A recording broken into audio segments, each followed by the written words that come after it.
Muito bem, estamos de volta e hoje nós vamos refletir um pouquinho sobre a indiferença e a falta de empatia do governo em relação às necessidades, anseios e desejos do povo ao qual ele governa.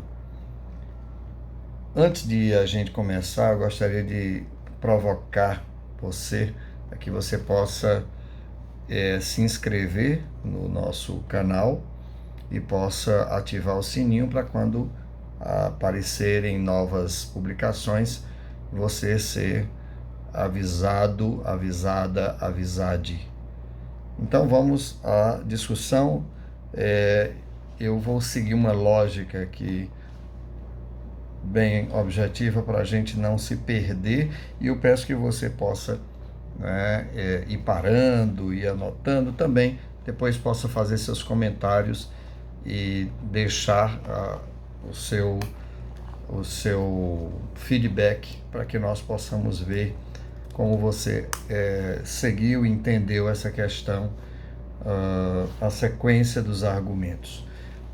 Antes de qualquer coisa, eu tenho que propor aqui para você que alguém que se propõe, quando ela se propõe a assumir o poder e, portanto, o governo de um povo, precisa, antes disso, apresentar-se como o mais legítimo representante dos anseios, desejos e, quem sabe, até das reais necessidades desse povo. Ocorre que, para que sua proposta possa ser exatamente desse representante, ser na cabeça do povo uma proposta do representante do povo, precisa se fazer conhecer, e para que a proposta coincida com o que espera o povo, tem também outras pressuposições. Primeiro, ele precisa conhecer com uma certa profundidade, com uma certa propriedade, o que esse povo deseja, o que demanda, então, que vai exigir pesquisas bastante bem abrangentes e profissionalmente bem orientadas, precisas. Para isso ele vai necessitar de uma equipe que tenha expertise, especialidade para a elaboração de um programa de governo que reflita tais desejos. E aí o candidato precisa também obter tempo suficiente, no caso do governo brasileiro, das propagandas, das propostas, vai precisar de tempo suficiente de rádio, de TV, de mídia, enfim, para se fazer ouvir em tempo suficiente pelo povo, para que esse povo venha a identificar naquele grupo de propostas exatamente o reflexo do que ele, o povo, quer ver acontecer naquele lugar, no país, no município, no estado, enfim. O problema se dá justamente na viabilização dessa sequência de ações que une o candidato ao povo, de modo a torná-lo digno de ser consagrado como a pessoa adequada para assumir o governo. E qual o problema que tem nisso? É que para conhecer o que anseia o povo, para montar a proposta, para ter tempo adequados, para ter uma equipe que ajude eficientemente para fazer tudo isso, o candidato necessita de dinheiro, apoio político, partidário e profissionais capacitados, gabaritados, que não custam barato para serem contratados. Portanto, e aí vem o problema, para poder ser o candidato do povo, nessa perspectiva, ele é levado a ser o candidato de quem paga para que o povo veja nessa pessoa o seu candidato. Isso não tem nenhuma novidade no Brasil.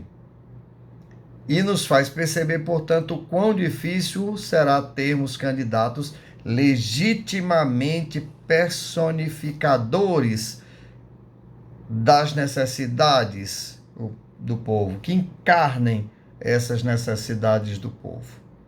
Mesmo já sendo problemática essa realidade, nós no Brasil aprofundamos ainda mais este problema. Nós, decepcionados com a distância que existe, que se mostra entre o candidato, o que o candidato prometeu e o que ele realmente faz ou fez, no caso, por exemplo, da Dilma, que prometeu uma coisa na campanha, mas teve que, por conta de todos os compromissos assumidos e da pressão popular, teve que fazer outras coisas, às vezes diametralmente opostas ao que ela prometeu. Então, os candidatos começaram a não servirem para nós. E aí nosso país optou por um que escancaradamente mostrava suas propostas antipovo.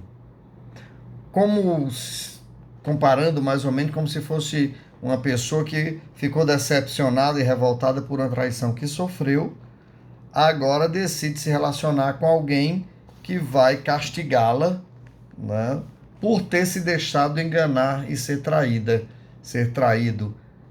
Então, nós estamos com a nação inteira, né, e essa é a grande questão, entregue não a alguém que ama ou que tem empatia pelo povo, nem mesmo estamos entregues a alguém que só odeia ao povo, a quem diz representar. Nós estamos nas mãos de quem é indiferente ao que deseja, necessita e anseia o povo, a quem ele governa. Por isso, para que esse governo não possa continuar, nós precisamos perceber um pouco a realidade. E aí um pouco de lógica formal aristotélica. Para Aristóteles existem algumas relações possíveis entre uma posição e outra. Podem ser posições contrárias, e aí essas duas realidades são diferentes entre si. E existe também a posição contraditória, ou seja, se uma for verdadeira, a outra necessariamente é falsa. Na posição entre verdades contrárias ou afirmações contrárias ou posicionamentos contrários entre si, nós poderíamos falar do amor e não amor, né? Amor e não amor, ou amor e ódio. Mas precisamente seria amor e não amor. Mas na posição de contraditório, nós poderíamos colocar amor, por exemplo, e indiferença.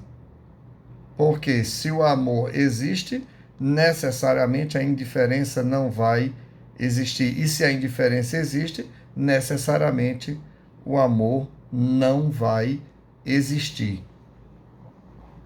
Então, para esse governo, não importa se nós estamos num país governado por jagunços, se nós temos hoje mais de 70% do aumento de armas nas mãos de pessoas que não são autoridades e nem autorizadas pelo povo como um todo a aportar e a usar essas armas. Não importa para esse povo, para esse governo, melhor dizendo, é indiferente a ele, que nós estejamos num país de 33 milhões de pessoas passando fome. É indiferente. Ele não tem sentimento algum pelo povo. Se o povo não quer, por exemplo, ver a venda das nossas empresas estratégicas, como a Eletrobras, a Petrobras, para esse governo não importa. Não é? Ele é indiferente. Se o povo não quer isso, né, que vai na realidade encarecer o valor da nossa energia, do nosso petróleo, nada disso importa. pois o governo atual acredita que foi eleito pela raiva, pelo ódio, e podem, por meio desse ódio, fazer sangrar todo o povo, sobretudo tudo o que vier a servir de proteção do povo, que se arrependeu por, por ter trocado a quem o representava mal por quem o representa em nada. Tudo pode ser destruído, inclusive a possibilidade do próprio povo voltar a decidir. Então, está na mesa daquele que tem o sentimento da indiferença em relação ao povo, o desprezo pelo próprio povo que, consciente da forma vil, da forma violenta, da forma antipovo, como estava sendo feita, estava sendo dada a campanha, ainda assim o povo o escolheu. Então esse povo merece o máximo desprezo possível por parte dessas pessoas que são, portanto, indiferentes ao que o povo pensa e acha.